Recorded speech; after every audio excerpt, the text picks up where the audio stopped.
What if being slow is actually a survival superpower?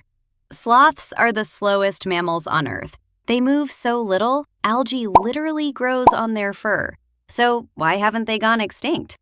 First, energy efficiency. Sloths have an extremely low metabolism. They survive on leaves, which are low in nutrients, by conserving energy better than almost any animal. Second, stealth. Their slow movement makes them nearly invisible to predators like eagles and jaguars. No sudden motion means no attention. Even their fur helps them blend in. That greenish tint?